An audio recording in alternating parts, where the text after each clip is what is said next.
The Wild at Heart is an exploration puzzle game that takes place in a magical deep woods. At the helm of this adventure is Wake, who has run away from home but has become woefully lost.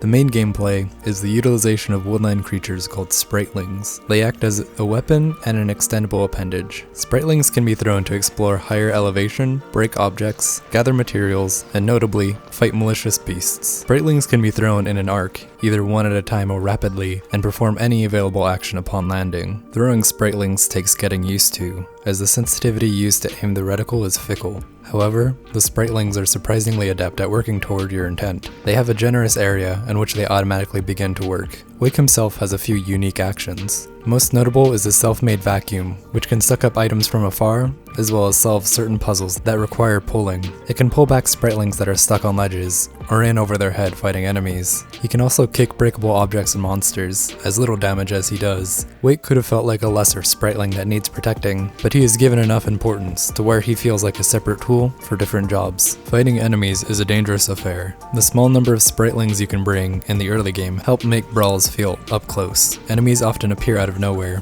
hidden from sight between collectible items. Observing their behavior, such as when and how fast they strike, are paramount to keeping your young companions alive. Battles are rarely decided via raw strength. As for puzzle solving, The Wild at Heart pursues a more straightforward option. Puzzles are generally no longer than a 3-part process, where you find a MacGuffin and return it to the rightful place. They serve to encourage exploration more than critical thinking. When an object needs 20 spritelings to move, then there is not much else to do but to find more spritelings. While the puzzles are lackluster, the gates to new areas are clever. When stumbling upon a new setting, the player is not explicitly forbidden to enter. Rather, enemies with elements that you cannot defeat yet guard the entrance, and have a faster movement speed than Wake. This gives a sense of accomplishment when you can go back and defeat those previously impossible enemies. The creation of new spritelings is a pleasant process that becomes addicting fast. You may find sparkling buds around areas of enemy contention, and these carry half the materials necessary to start the process. The other half uses different materials in order to create different kinds of spritelings. While the resource gain from sparkling buds regrow over time, they present a small enough yield to where you'd feel poorly when a spriteling perishes. There are tons of materials to collect, such as scraps and wild fruit to restore your health. Metal material can be combined with your vacuum to increase its functionality,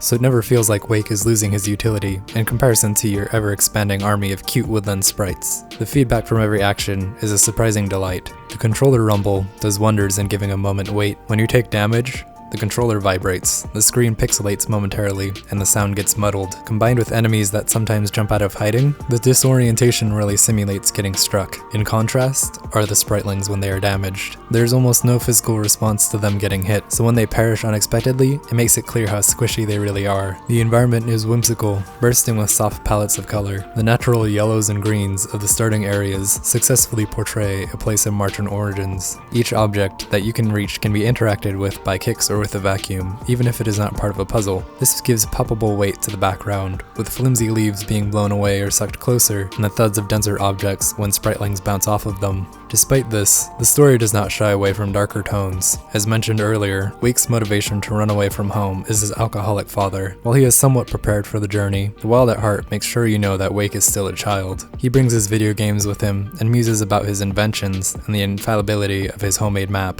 The pressures of his home life follow him into the deep woods, with discarded bottles littered even in his dreams. The deep woods itself is not without its secrets. The amusing early tones make it unclear whether the warning that the dark is bad is just a comical saying, or if there really is something out there. Contributing to this feeling are the supporting characters Greycoat, who wears a green coat, and Scrap Heap.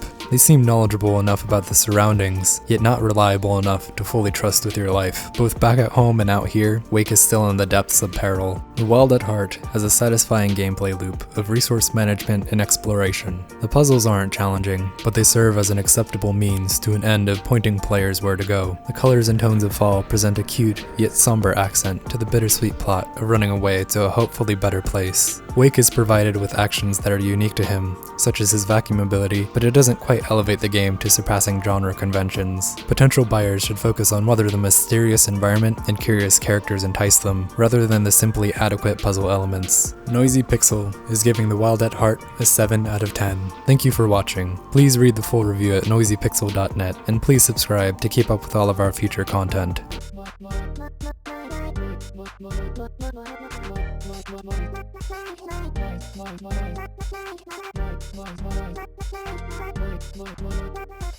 Noisy Pixel.